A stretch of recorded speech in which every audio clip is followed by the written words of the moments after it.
یہ جو بھیا آپ نے لکھا ہے نا، بار بار آپ لوگ سوال کرتے ہیں مولانا احمد رضا خان صاحب کے متعلق، مسئلہ کیا ہے؟ اور اس مرتبہ تو اور بھی بڑھا کے لکھا ہے کہ مولانا احمد رضا خان صاحب کے متعلق اپنی رائے کو پنجابی ٹچ دیں۔ بھیا آپ ہوں گے پنجاب کے، آپ کو ٹچ دینا آتا ہوگا۔ آدمی کی زبان بتاتی ہے کہ اس کا علم کیا ہے، اور اس کا بیہیویئر اور طریقہ بتاتا ہے کہ یہ فیملی کیسی۔ خدا کا خوف چاہیے۔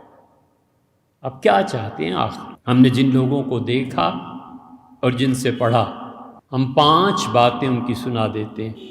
حافظ عبد المنان صاحب تھے، وہ شیخ الحدیث بھی تھے اور اہل حدیث حضرات کے ائمہ میں سے تھے۔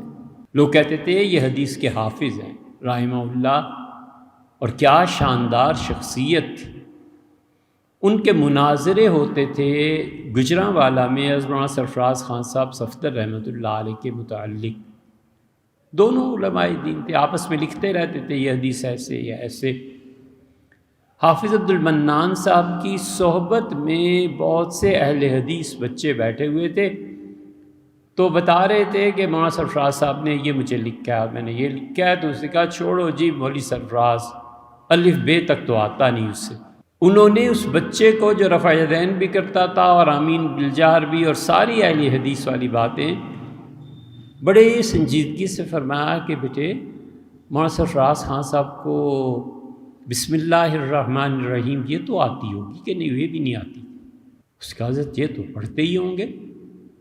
تو فرمایا تم تو کہتے ہو الف بے بھی نہیں آتی تھی، اور الف اور با دونوں بسم اللہ میں شامل ہیں، تو تم جھوٹ بک رہے ہو یا مولانا پہ الزام لگا رہے ہو؟ شرم نہیں آتی؟ یہ لوگ ہیں جو اختلاف کے باوجود ایک دوسرے کی اتنا احترام اور تعظیم کرتے تھے۔ ہم نے جن لوگوں سے پڑھا ہے اور جن کی صحبت اور مجلس میں رہے ہیں، آپ دیوبندی مسلک سے زیادہ تعلق رکھتے ہوں گے نا، پڑھنے کی توفیق نہیں ہوئی۔ قاری طیب صاحب رحمۃ اللہ علیہ بیٹے تھے حافظ احمد صاحب کے، اور حافظ احمد صاحب بیٹے تھے حضرت مولانا قاسم نانوتوی رحمۃ اللہ علیہ کے، دارالعلوم کے بانیان میں سے وہ تھے۔ قاری طیب صاحب رحمۃ اللہ علیہ کی جتنی کیسٹس تھی نا، وہ ان کے خطبات کی شکل میں ملتان کے تھے حافظ ادریس صاحب ہوشیار پوری رحمۃ اللہ علیہ، انہوں نے سب چھپوا دیا۔ ہم نے قاری طیب صاحب رحمۃ اللہ علیہ کو دیکھا بھی ہے، حضرت رحمۃ اللہ علیہ کو سنا بھی ہے۔ جیسے ہم اور آپ بیٹھے ہیں، ایسی حضرت رحمۃ اللہ علیہ کی خدمت میں بیٹھنے کی سعادت نصیب ہوئی۔ حضرت فرماتے تھے قاری طیب صاحب رحمۃ اللہ علیہ دارالعلوم دیوبند کے بانی، اپنے دادا کے متعلق، کہ ہمارے دادا کے جتنے بھی شاگرد تھے ان میں ایک بہت بڑے شاگرد یہ تھے شیخ الہند مولانا محمود حسن رحمۃ اللہ علیہ اور احمد حسن صاحب امروہی۔ تو فرماتے تھے احمد حسن امروہی اور مولانا محمود حسن یہ دونوں حضرات بیٹھے ہوئے تھے، اور انہوں نے انتہائی درجے کی کتابیں پڑھی تھیں، اور اب بھی ان کی کتابیں ہیں، ایک صفحہ اس کا پڑھ کے سمجھنا دشوار ہے۔ بڑے بڑے صاحب علم گھبراتے ہیں۔ الجہد المقل فی تنزیہ المعز والمذل جو انہوں نے لکھی ہے، 2 صفحے پڑھ کے سنا دو تو مان جائے۔ احمد حسن صاحب نے کہا کہ یہ لال کنواں ہے نا، لال کنواں، ہم نے وہ دیکھا ہے وہاں دلی میں، اس کے قاری صاحب نماز بہت زبردست پڑھاتے ہیں یار، کل فجر کی نماز قاری صاحب کے پیچھے پڑھیں گے۔ تو دوست تھے، آپ نے کہا بڑے بے غیرت ہو، وہ ہمارے حضرت مولانا قاسم نانوتوی رحمۃ اللہ علیہ کو کافر کہتا ہے اور بے غیرت ہو جائیں، نماز اس کے پیچھے جا کے پڑھیں؟ شرم نہیں آتی؟ بالکل نہیں جانا۔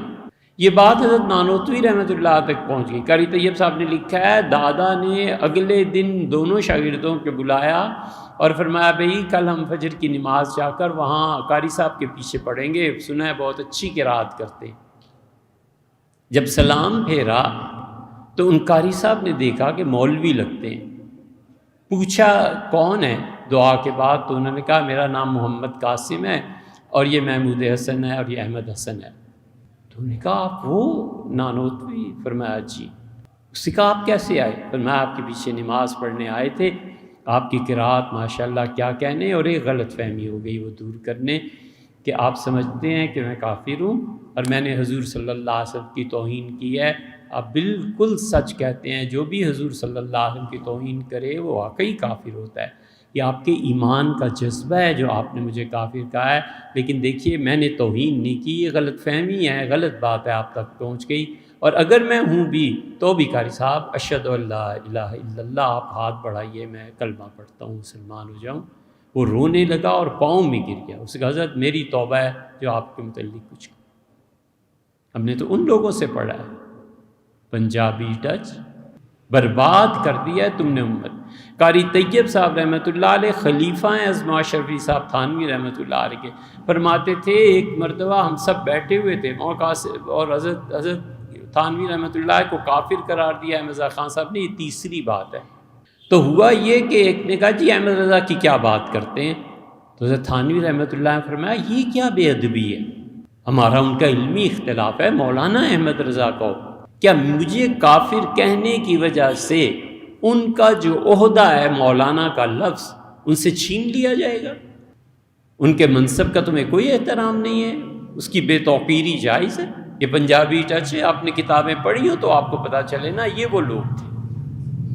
قاری طیب صاحب رحمۃ اللہ کے خطبات چھپے ہیں، اس کی 6 جلد میں یہ واقعہ مل جائے گا۔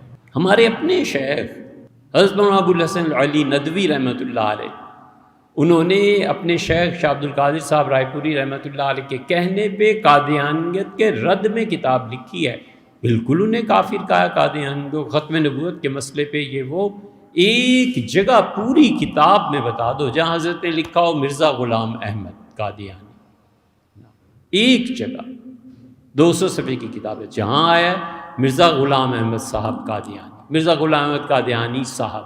یہ کون سا دین ہے کہ تم دوسروں کو گالیاں بکتے پھرو؟ سوچ سمجھ کے بولنا چاہیے۔ حضور اقدس صلی اللہ علیہ وسلم فرمایا تھا لوگوں تم پر دیہاتیوں ان پڑھ لوگوں کی زبان غالب نہ آ جائے۔ آپ اردو تو کیا پنجابی بھی ڈھنگ سے نہیں بول سکتے، اس لیے کہ آپ نے زبان سیکھی ہو تو تب نا۔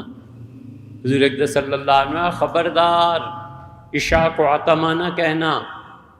عبداللہ ابن عمر رضی اللہ عنہما نے سن لیا کسی کو، آتا ہے حافظ ابن حجر رحمۃ اللہ فتح الباری میں لکھا ہے صاح وغضب، چیخے اور بہت ناراض ہوئے کہ تمہیں عربی بولنی بھی نہیں آتی، تم عشاء کو عتمہ کہتے ہو۔ حضور صلی اللہ علیہ وسلم لا یغلبنکم، خبردار کبھی بھی دیہاتیوں کی زبان میں بات نہ کرو۔ حضور صلی اللہ علیہ وسلم زبان کا صحیح استعمال، ایک ہے زبان، یہ منہ کے اندر ہے، اسے زبان کہتے ہیں زے کی پیش سے، اور ایک ہے زبان، زبان کہتے ہیں بولی، لینگویج، ڈیفرنٹ لینگویجز۔ زبان اور زبان کا فرق بھی نہ آئے اور بات کرو احمد رضا خان صاحب کی مولانا کی، ایسے ہی نہیں ہے بھیا۔ آپ ہمارے یہاں آئیں، ہم آپ کو دکھائیں کہ مولانا احمد رضا خان صاحب کے فتاویٰ ایک ایک جلد رات بھر پڑھ کے لکھا ہے، اس پہ آپ تحریر دیکھ لیجئے۔ ہم نے مولانا کو نہیں پڑھا، یہ کیسی بےہودگی ہے کہ مولانا کے متعلق کیا خیال ہے؟ بھئی علمی اختلافات ہیں، کام کرو، پڑھو، سائنس، ٹیکنالوجی، معیشت، اکانومی، اس کو پڑھو بھیا، بیٹے یہ میدان ہے آگے بڑھنے کی۔ اس لیے ہم سے کم یہ توقع ہی نہیں رکھنی چاہیے کہ پنجابی ٹچ یا ایسی باتیں ہم کریں، ولیعذ باللہ۔ دینی پروگرامز کی پروفیشنل میڈیا کوریج کا بااعتماد نام، میسج ٹی وی۔